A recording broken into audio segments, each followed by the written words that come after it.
me plaisait plus, j'ai fait un diplôme professionnalisant et c'est comme ça, petit à petit, je suis entré par hasard dans le spectacle. Et j'ai tourné pendant 5 ans, 6 ans à peu près, jusqu'à ce que RFI vienne me demander de leur proposer une chronique, un peu d'humour dans leur programme qu'ils trouvaient eux-mêmes anxiogènes. C'est naturellement que moi, l'idée m'est venue, je l'avais en tête depuis un moment, puisque je faisais aussi de la télévision en France, de la radio aussi. J'avais tenu aussi une chronique sur Africa numéro 1, qui était uniquement diffusée en région parisienne, où j'avais 3 minutes où je parlais de l'actualité africaine, internationale, française. Et je suis né moi, au Niger, j'ai grandi un peu partout en Afrique. Et qui dit vivre en Afrique, c'est-à-dire on écoute tout le temps RFI. J'avais un papa qui était très intéressé par la politique et qui écoutait donc tout le temps RFI. Donc moi j'ai grandi en écoutant RFI, donc en tant qu'auditeur de RFI. Ce qui fait que quand ils m'ont demandé de leur proposer ça, c'était dans le cadre d'un... Il y avait à l'époque, c'était le moment où Moussa Kaka, le journaliste nigérien, était en prison par le régime Tanja, et RFI le soutenait. Ils avaient organisé un grand concert avec Tiken Fakoli et d'autres artistes. Et moi, je l'ai appris comme ça par hasard dans la presse, et je dis, en tant qu'humoriste nigérien, je me dois d'être dans cette soirée d'hommage. Je suis venu, j'ai fait 15 minutes de spectacle dans lequel je parlais justement de ce problème du Niger en excusant Tanja d'avoir emprisonné Moussa Kaka en disant voilà, c'est parce qu'il trouvait qu'on ne parlait pas beaucoup du Niger et il a trouvé que c'est la bonne pub pour qu'on parle du Niger. C'était un bon coup de pub pour lui. Et derrière, j'ai fait un sketch sur RFI. Je parlais de RFI, comment c'était vu, ça leur a plu. Et c'est là qu'ils m'ont demandé de leur proposer ça. Ils sont venus me voir en spectacle. Et donc j'ai écrit 2 chroniques, 2 pilotes qu'ils ont fait écouter à tout le monde. Et l'idée du Gondwana m'est venue spontanément parce que je connais RFI, je connais les auditeurs de RFI. Je me suis dit, à cette heure de grande écoute, il ne faut pas que je stigmatise un pays devant tout le monde. En Afrique, on appelle ça, il ne faut pas verser la figure de quelqu'un à midi pile devant tout le monde. Donc, créer un pays imaginaire qui regroupe toutes les tares qu'on retrouve dans nos pays.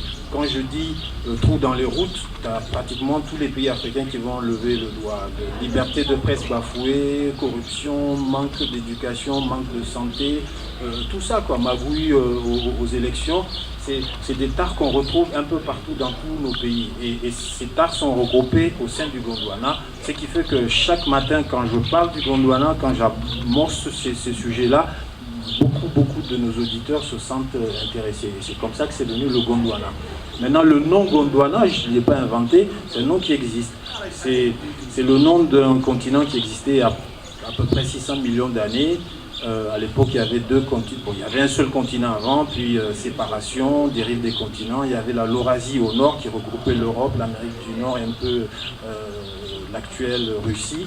Et au sud, il y avait un continent qui regroupait l'Afrique, l'Amérique latine, le sous-continent indien, l'Océanie, tout ça, qui s'appelait le Gondwana. Le nom m'a plu et voilà d'où vient le nom. C'est une région de l'Inde qui s'appelle Gondwana et c'est en langue indienne. Et les gens pensent vraiment, ça a une sonorité africaine, quoi. Quand on entend Gondwana, on pense Congo, Gabon, Botswana, tout ça. Et le Gondwana, c'est pas uniquement l'Afrique, quoi. Et je ne sais plus où j'en étais, ben voilà, la création, la genèse de cette chronique-là, où on a un président fondateur qui est à la tête du Gondwana. Chaque Africain qui écoute tous les matins, au Congo, ils me disent le Gondwana, c'est le Congo. Au Togo, ils me disent c'est le Togo. La Côte d'Ivoire, la Mauritanie aussi, les gens me disent que c'est la Mauritanie. Donc voilà, c'est un peu, quand j'entends ça, ça me fait plaisir, ça veut dire que les gens ont compris d'entrée, quoi. Alors pourquoi je ne parle pas des Gondwanais? Comment dire? En parlant des Gondwanais, je parle des Gondwanaises aussi, non? Puisqu'on dit derrière chaque homme fort, il y a une femme forte, non? De temps en temps, je parle... Mais c'est une très bonne question. un peu fait des chroniques sur la première dame. Mais le vécu des Gondwanaises, j'en parle pas, jamais. Bon. C'est pas entré dans l'oreille d'un sourd, donc prochaine chronique, on va se pencher sur le sort des Gondwanaises. Hein.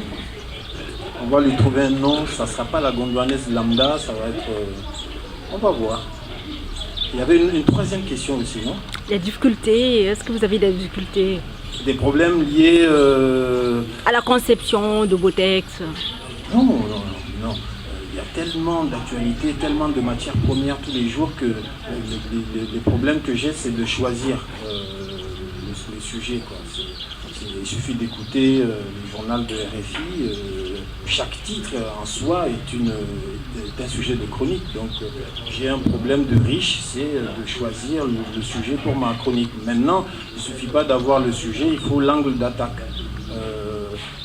Ça fait 4 ans que je fais cette chronique, donc les auditeurs ont bien capté l'univers. Il y a le Gondwanais lambda, le Gondwanais bêta, président fondateur, tel ministre, les pays voisins. Donc au début j'avais beaucoup de liberté, mais de plus en plus les gens connaissent par cœur tous les repères du Gondwana, donc je suis obligé de rester cohérent, quoi. Il y a une sorte de bible où il y a tous les mots-clés du Gondwana, donc j'ai de moins en moins de liberté de dire n'importe quoi, même si je m'autorise la plupart du temps d'inventer des pays voisins, de partir où je veux, quoi.